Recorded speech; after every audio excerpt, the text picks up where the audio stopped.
Its very title sparks outrage. Palestine Peace, Not Apartheid. 14 members of the Carter Center's 200-member advisory board have now resigned, calling the man who wrote the book and won the Nobel Peace Prize malicious in his views. They feel Carter has taken the Palestinian side in the Israeli-Palestinian conflict, saying in a letter, quote, "As a result, it seems that you have turned to a world of advocacy, including even malicious advocacy. We can no longer endorse your strident and uncompromising position." In fact, Carter's views have upset many in the Jewish community. Carter has tried to defend himself from criticism by explaining what he meant by using the term apartheid. He told Wolf Blitzer in the Situation Room how the term can apply to Israel. This is not based on racism, is the last thing I want to say. It's based on a minority of Israelis, and I say that very carefully, a minority of Israelis who refuse to swap land for peace. Maybe they do it for... But Carter enraged many in the Jewish community again, writing an op-ed piece in the LA Times suggesting Americans are afraid to criticize Israel, saying, quote, "For the last 30 years I have witnessed and experienced the severe restraints on any free and balanced discussion of the fact." It's trying to give a message that anybody who criticizes Israel is automatically labeled as an anti-Semite. And I think that that is very destructive. It's destructive to American Jews. Why doesn't my colleagues in the American press do better with this story? Well, one of the big problems is, and here goes the grenade, Israel. The second you mention the word Israel, the nation Israel, the concept Israel, many in the American press become very defensive. We're not allowed to be highly critical of the state of Israel. And the other thing we're not allowed to do is discuss the notion that Israel and the notion of Israeli interests may in fact be dictating what America is doing. That what we're doing in the Middle East may not be to the benefit of America's national security, but to Israel's national security. But see, we don't want to talk about that because one of the great success stories out there is the pro-Israeli lobby that has successfully enabled themselves to blend the two together so that when we speak of Israeli interests, they say, no, we're speaking of American interests.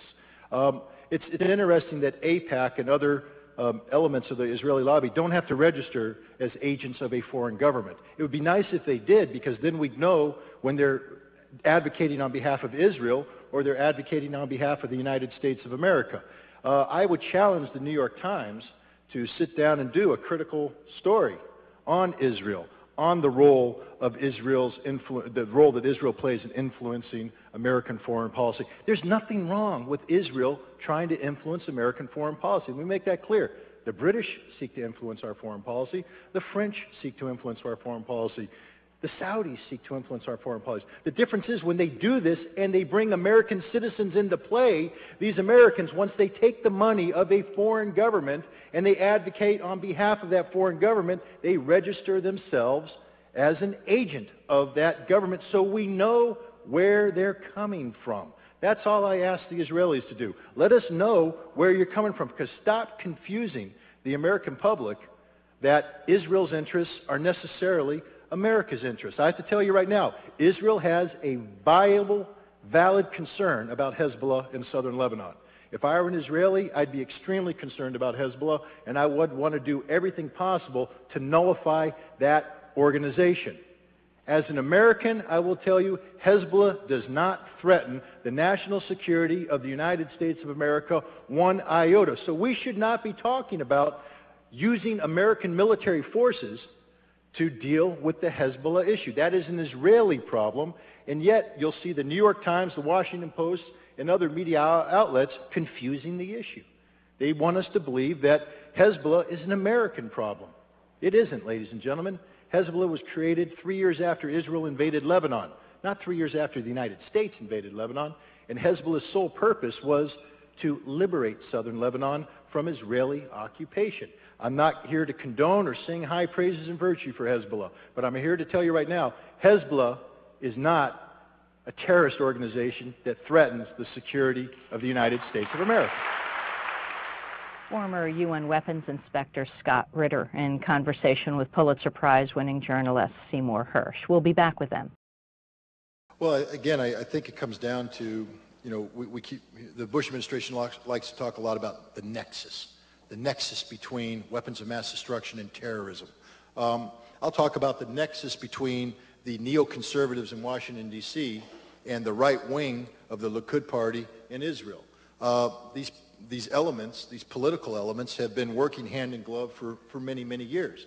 And now that the neoconservatives in Washington, D.C. have seized power, or have gained power, attained power, now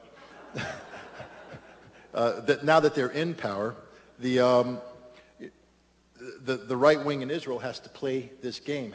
They have to deal with the cards that they've been dealt, and so they're not going to stand up to the United States. You're not going to sit there and try and encourage the United States to make a move on Iran using fact-based information. You've got to understand there's certain buttons you need to push in Washington, D.C. to get American politicians to move in a certain direction. And you've got to keep it simple. And the simplest thing is to say that there is a nuclear weapons program in Iran. And then you've got to push some more buttons, because you don't want to treat that in isolation. You want to complicate it further. That nuclear weapons program is in the hands of a nation that is a state sponsor of terror, Iran.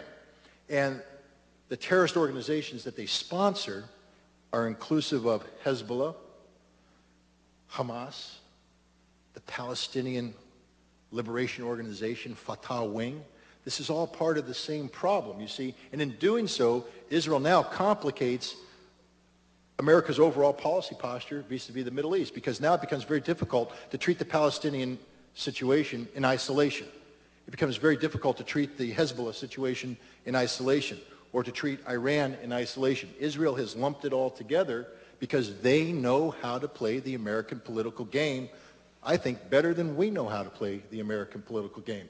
So this is about domestic politics trumping intelligence and sound analytical processing. Scott Ritter is the author of Target Iran, The Truth About the White House's Plans.